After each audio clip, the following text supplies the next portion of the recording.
Opa galera, beleza? Aqui quem está falando com vocês é o Gustavo em mais um vídeo no canal Cruzeiro News. Bom, no vídeo de hoje eu quero falar assim com vocês sobre a vitória, bem importante do Cruzeiro ontem, pela primeira vez entrando dentro do G4 da competição. Eu quero fazer uma análise bem rápida aqui desse pós-jogo da Raposa, vitória bem importante com o primeiro gol do Luvanor. Quero falar também com vocês sobre essa nova liga que pode ser criada. E assim, o Ronaldo comentou um pouco nessa última semana sobre a criação desse projeto que assim, não está muito dentro do que o Ronaldo esperava. Eu quero trazer aqui algumas atualizações para vocês.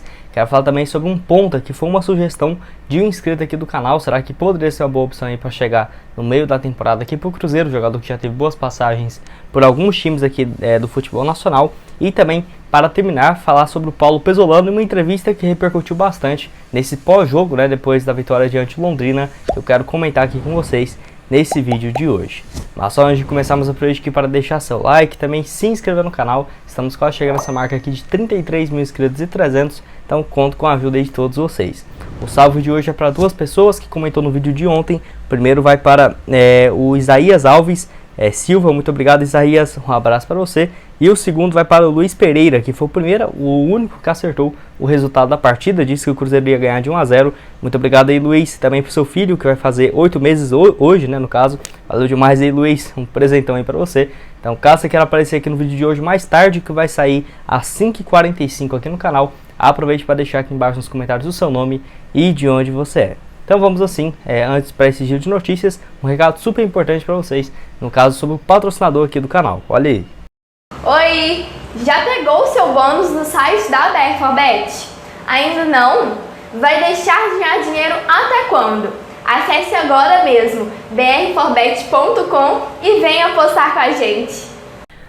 Bom, quero começar falando sobre a vitória de ontem diante o Londrina por 1 a 0, resultado super importante dentro de casa que colocou o Cruzeiro finalmente, depois de 3 temporadas na Série B, dentro do G4 da competição, um início bem mais promissor do que nos anos anteriores, sem sombra de dúvidas. Partida que foi marcada pela estreia de alguns jogadores dentro de casa, como por exemplo o próprio Luvanor, Leonardo Paes, enfim, os reforços mostrando que podem agregar bastante para esse time na sequência da temporada. E assim, o Cruzeiro que começou com uma escalação bem diferente do que era de se esperar, principalmente por utilizar 3 zagueiros, O Cruzeiro utilizou ali Lucas Oliveira, o Eduardo Brock e também o Zé Ivaldo, pela primeira vez utilizando esse esquema de 3 zagueiros no início, no caso no Brasileirão. A última partida foi diante do América, derrota por 2 a 0, que na minha opinião o Cruzeiro jogou bem naquele jogo que perdeu, usando esse esquema, mas eu não sou muito a favor desse esquema não, tá? Confesso para vocês que o Cruzeiro, se for para jogar assim, tem que treinar bastante e dar uma sequência de jogos utilizando essa escalação. Mas enfim, no meio de campo também, como era de se esperar, Neto Moura, William Oliveira, o Rômulo foi barrado na lateral direita, o técnico optou por colocar o Leonardo Paes como se fosse um ala direita e o Rafael Santos pela esquerda, que acabou não jogando muito bem.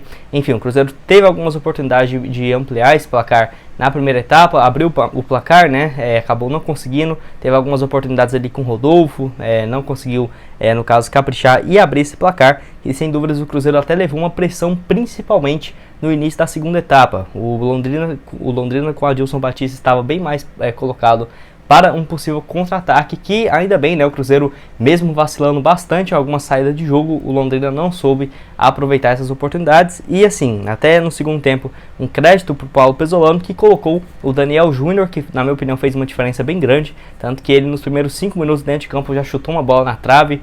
Foi importante para o Cruzeiro dar uma reação ali no início da segunda etapa, mas que logo depois teve aquele lance do Luvanor, que na minha opinião foi pênalti, em cima do ponta. O juiz deu cartão amarelo por simulação e nem olhou no VAR para ver se foi pênalti ou não. E logo na sequência o Cruzeiro leva o gol, que na hora eu nem sabia que estava impedido, eu nem tinha observado, mas ainda bem, graças ao VAR, realmente o jogador do Londrina lá na ponta estava um pouco mais avançado em relação à linha de zagueiro. Engraçado que estava na frente do bandeirinha e ele não conseguiu ver isso, mas enfim, ainda bem, teve muita sorte nessa questão do gol ser anulado. Tudo bem que era para ter sido pênalti lá no início da jogada, mas enfim, o Cruzeiro ainda bem que não teve esse gol sofrido. Passou poucos minutos depois, aos 20, o goleiro do Londrina vacilou bastante. Eu não sei se ele escorregou, o gramado não estava numa condição muito boa, até porque teve show do Gustavo Lima no último final de semana. Enfim, o goleiro acabou escorregando e tocou a bola para o lado, caiu no pé do Edu. O Edu foi muito esperto e tocou para o Luvanor, que só ajeitou para o pé esquerdo, né, e bateu tirando do goleiro. O Edu, que tinha acabado de entrar, deu essa assistência muito importante. É um cara que voltou aí para a sequência de jogos, vai agregar demais. E o primeiro gol do Luvanor aqui pelo Cruzeiro em 2 partidas, um gol marcado. O Edu dando a sua segunda assistência no decorrer da temporada. Então, assim, é uma vitória super importante. O Cruzeiro hoje que tem 7 pontos, 2 atrás do líder Bahia, e assim, dentro do G4, pelo menos até a próxima rodada. Muito interessante esse resultado, porque, igual eu falei pra vocês, o Cruzeiro nunca tinha chegado dentro dos 4 primeiros desde quando foi rebaixado. Os melhores posição foi esse ano, que ficou em 10º, e agora em 4º colocado. Então você vê que o Cruzeiro nos últimos anos começando bem mal. Agora a Raposa vai ter uma sequência bem difícil, com a Chapecoense fora de casa no próximo sábado e no próximo domingo com o Grêmio no Mineirão. Enfim, 2 jogos bem difíceis. Então por isso esse resultado de hoje foi muito importante, porque mesmo se o Cruzeiro, sei lá, empatar os 2 próximos jogos, sairia do G4 possivelmente, mas pelo menos ficaria ali 2, 3 pontos de diferença, porque realmente enfrentar a Chapecoense e o Grêmio, Chapecoense fora, que venceu o Novo Horizontino fora de casa por 3-0, e o Grêmio, que vai brigar também para subir, não vai ser jogos muito fáceis. Mas enfim, quero que você deixe aqui embaixo nos comentários o que você achou desse jogo, que eu acertei o placar, tá? Eu tinha falado ontem que o Cruzeiro iria ganhar de 1-0, e ainda bem, né? Se concretizou com esse gol, o primeiro do Luvanor aqui pelo Cruzeiro. Mas o assunto que eu quero comentar com vocês, também repercutir nesse pós-jogo, é a respeito do técnico uruguaio Paulo Pesolano, que falou depois dessa partida, justamente para a torcida do Cruzeiro ter um pouco mais de pé no chão, assim como todo o grupo, justamente pedindo que o passado de glórias do Cruzeiro não seja parâmetro para a torcida do Cruzeiro de hoje, do Paulo Pesolano. Porque, sem sombra de dúvidas, né, um dos maiores problemas que os técnicos do Cruzeiro, os jogadores, têm enfrentado nesses últimos anos é pegar o Cruzeiro numa Série B, e sem dúvidas a torcida vai cobrar, igual quando o Cruzeiro estava, por exemplo, brigando para ganhar a Libertadores. É claro que, no caso, o time hoje do Cruzeiro muito mais limitado, e o técnico Paulo Pesolano fez questão de enfatizar isso, né? Diz que a sua equipe não tem nenhum jogador que poderia, por exemplo, desequilibrar a zaga adversária, um grande craque, ou, por exemplo, algum grande jogador que o Cruzeiro já teve no passado. Por isso pediu que a torcida celeste entenda a nova realidade do futebol, né? Ele que falou o seguinte, abre aspas: não temos craque, não temos uma estrela que vai levar a nossa equipe a ganhar todo jogo. Somos uma equipe, e às vezes fica difícil para o torcedor do Cruzeiro, que exige bastante, justamente pela camisa e história do clube, fecha aspas. Ele ainda completou dizendo o seguinte: hoje não tem uma equipe de jogadores, no caso somos uma equipe de jogadores muito humildes, estamos em reconstrução do Cruzeiro, e isso a torcida tem que entender, e que vai ser muito difícil, fecha aspas. Então Paulo Pesolano reconhecendo, por exemplo, que essa partida de ontem e diante o Brusque contra o Remo não foram jogos fáceis, o Cruzeiro ainda que tem muito a melhorar no decorrer da temporada, e a torcida do Cruzeiro, principalmente nesse ano, creio que realmente entendeu, né, que não dá pra ficar pensando em contratar jogador da Série A, até porque quando chega um grande jogador, que eu pelo menos esperava que iria ser bem aqui pelo Cruzeiro, acaba não dando em nada. Quem nesse ano que tá jogando bem pela Raposa são justamente jogadores que já teve boas passagens em Série B anteriores, como por exemplo o próprio Edu, que tem jogado demais, o João Paulo, que tem bons números na temporada, o Wagninho, por exemplo, começou bem, o Jajá ontem não foi bem, mas você vê que dá indícios porque já tinha jogado também a Série B, é um jogador que conhece a competição, assim como também o Felipe Machado, o William Oliveira, o Pedro Castro, enfim. O Lucas Oliveira lá, zagueiro do Atlético Goiano. Na minha opinião, o Cruzeiro tem muito o que melhorar, e o Paulo Pesolano falando aí para a torcida do Cruzeiro ter calma, né, pé no chão, até porque o time tem sido construído no decorrer dessa temporada. Enfim, quero que você deixe aqui embaixo nos comentários o que você achou a respeito dessa fala do Paulo Pesolano, se você concorda com o técnico uruguaio, discorda, enfim, nós só esperamos que o Cruzeiro volte para a Série A, que sem dúvidas, pensando a longo prazo, quem sabe em 2, 3, 4 temporadas, já dá para pensar em ir para a Libertadores com frequência, chegar longe na Copa do Brasil. A torcida do Cruzeiro entende a realidade financeira hoje, né, do clube, que não é mais como era antes, mas sem dúvidas tem um potencial gigantesco de fazer um bom trabalho e pensar a longo prazo, né, voltar pelo menos uns 30, 40% do que era antes. Mas o assunto nesse vídeo que eu quero falar aqui com vocês é uma pergunta aqui do inscrito. Inclusive, caso você tenha alguma pergunta, pode deixar aqui embaixo nos comentários, e quem sabe não vira um tópico, né, aqui para vocês, que eu trazer um vídeo, inclusive mande um salve para o GG Jesus. Ele perguntou o seguinte: Gustavo, o que você acha do jogador Felipe Amorim, que atualmente joga no Chiangrai United? O jogador tem destaque na Série A e experiência boa na Série B. Valeu, tamo junto, um salve aí pra ele de Divinópolis, Minas Gerais.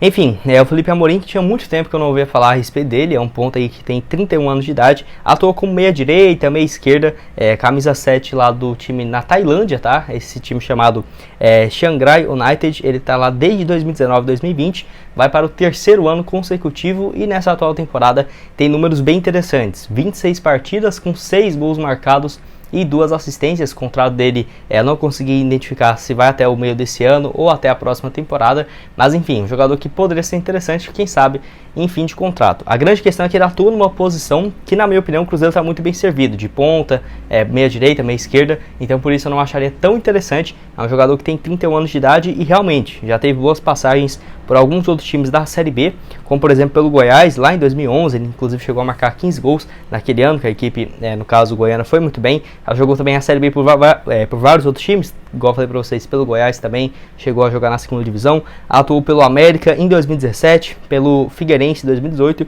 e em 2019 no Guarani, no Figueirense em 2018, 33 partidas, 2 gols e 3 assistências, jogador que também já teve passagem, por exemplo, pelo Fluminense, é um atleta bem reconhecido aqui em futebol nacional, igual o inscrito aqui do canal, o GG Santos falou, já jogou na Série A, tem experiência boa na Série B, ele vive um bom momento, né, eu diria que o melhor momento da sua carreira lá no futebol da Tailândia, mas eu tenho minhas dúvidas se seria uma boa opção, até porque tem uma idade bem avançada e, igual eu falei pra vocês, joga numa posição que, na minha opinião, o Cruzeiro tá muito bem servido, tá? Então não acho que seria uma excelente alternativa justamente por conta disso. Mas lembrando que a janela de transferências vai até o final, só abre novamente no dia 16 de julho, tá? E fica até o final do mês de agosto, então o Cruzeiro, se quiser contratar um jogador, vai ter que esperar aí uns 2 meses, que o Ronaldo já prometeu que vai chegar reforços, até quem sabe um jogador de peso, mas vai ter que esperar esse prazo, até porque até lá vamos ter uma melhor análise do que está faltando aqui na Raposa, quais jogadores seriam melhor a se buscar pelo decorrer da temporada. E você, o que acha a respeito do Felipe Amorim? Já tinha ouvido falar a respeito do jogador? Deixa aqui a sua opinião nos comentários. O último assunto desse vídeo é a respeito do Ronaldo e da criação de uma nova liga, onde assim, o dono do Cruzeiro comentou a respeito disso em uma live que ele fez na Twitch nessa última semana, e a ESPN trouxe uma matéria interessante falando justamente sobre isso, que eu quero trazer aqui para vocês nesse vídeo. Onde assim, durante essa live, o Ronaldo disse que essa organização está dividida em dois grupos que têm interesses distintos, né? Por exemplo, os times da Série A e da Série B, ao invés de se reunir, né, e ter um propósito em comum, enfim, acabou que meio que dividiu dentro dos clubes. Por exemplo, alguns querem uma coisa, outros querem outra coisa, enfim, e acaba dando uma divisão não muito boa, né, para a formação dessa nova liga, que sem dúvidas só tem vantagens para os times do futebol brasileiro. Essa nova liga que não seria, por exemplo, só ter 20 times na Série A, igual nos Estados Unidos, ninguém cai, ninguém sobe. Não é isso, é só vender as cotas de transmissão, novos patrocinadores, no caso sendo uma liga independente, vai continuar sendo a mesma coisa, o mesmo formato que conhecemos hoje, mas muito melhor comercializada do que é hoje, por exemplo, pela CBF. Isso iria valer apenas para 2025, no caso o presidente da CBF contou com a ajuda dos times, né, para ter a sua reeleição até o final desse mandato, e em contrário a isso, né, ele iria apoiar a criação dessa nova liga, mas os times que não têm se ajudado, né, igual o Ronaldo falou, que eu vou deixar aqui aparecendo na tela e vou ler junto com vocês o que o dono do Cruzeiro disse, abre aspas: hoje essa movimentação parece estar bem dividida, com 2 até 3 grupos querendo projetos diferentes. Se continuar assim, vai ser muito difícil que a gente chegue a um consenso e evolua nas negociações. Quero pedir mais uma vez para que sentemos e discutamos as possibilidades abertamente para a gente chegar em um consenso, fecha aspas. E o Ronaldo, que entende bastante dessa possível criação de uma nova liga, porque ele tem um time, né, no futebol espanhol, como todos sabem, e assim, a liga espanhola, no caso, é vendida e comercializada desde, se não me engano, vai para a sua 6ª temporada, que assim, tem um dono, a liga tem um dono que, por exemplo, comercializa, por exemplo, direitos de transmissão, novos patrocinadores, e os times têm um potencial financeiro muito maior quando era organizado por outra maneira e não uma empresa, né, por trás dessa liga. Então, até mesmo teve algumas especulações de que esse dono da La Liga poderia ser o mesmo que teria interesse de comprar as cotas aqui do futebol nacional e que seria um valor bem interessante, de 4, 5 bilhões de reais. Primeiro os valores especulados, tá? Não sabemos se vai ser exatamente isso, para os 20 times, né? Não seria, seria um valor proporcional, por exemplo, a assinatura de pay-per-view, algo parecido a isso, enfim, e que teria essa divisão por temporada de 4, 5 bilhões de reais. Seria uma grana muito bem-vinda, ainda mais nos times do futebol brasileiro, praticamente todos precisando de uma receita maior, né? Então, assim, na minha opinião, os times têm que se reunir, porque é uma liga que realmente pode salvar não só o Cruzeiro, mas também vários outros times aí que estão numa situação bem delicada. Eu diria que uns 90% dos times em cenário nacional. Então, sem sombra de dúvidas, tem que ter um consenso, né, e algumas reuniões para que a partir de 2025 seja uma liga independente, podendo gerar bem mais caixa para o Cruzeiro, enfim, para os outros times também, né? Quero que você deixe aqui embaixo nos comentários o que você acha a respeito dessa criação, dessa nova liga. Na minha opinião, só vantagens, tá? E que tomara que o Ronaldo consiga conduzir essas negociações adiante, até porque o Cruzeiro em breve vai estar voltando para a Série A. Bom, esse foi o vídeo, espero que tenham gostado. Não esqueça de deixar seu like, também se inscrever no canal para continuar recebendo mais conteúdos como esse. Enfim, aqui na tela final agora eu vou deixar outras duas sugestões de vídeo para vocês. Uma do Ronaldo, onde nessa live ele fala sobre a criação de um novo estádio para o Cruzeiro. Será que teria essa possibilidade? Será que ele vai comprar o Mineirão? Enfim, vai lá dar uma olhada no que o Ronaldo disse. E também nesse vídeo aqui de ontem de manhã, onde eu falo sobre notícias do mercado da bola e tudo mais. Vai lá dar uma olhada nesse vídeo, tenho certeza que você vai gostar. E aqui abaixo na descrição o link da BR4Bet para você fazer suas apostas, né, nessa quarta-feira cheia de futebol, na Champions League, Libertadores, enfim, tá o link aqui abaixo para você fazer seu registro com 100% de bônus no valor do seu primeiro depósito. Muito obrigado a todos por terem assistido até aqui e até mais, valeu!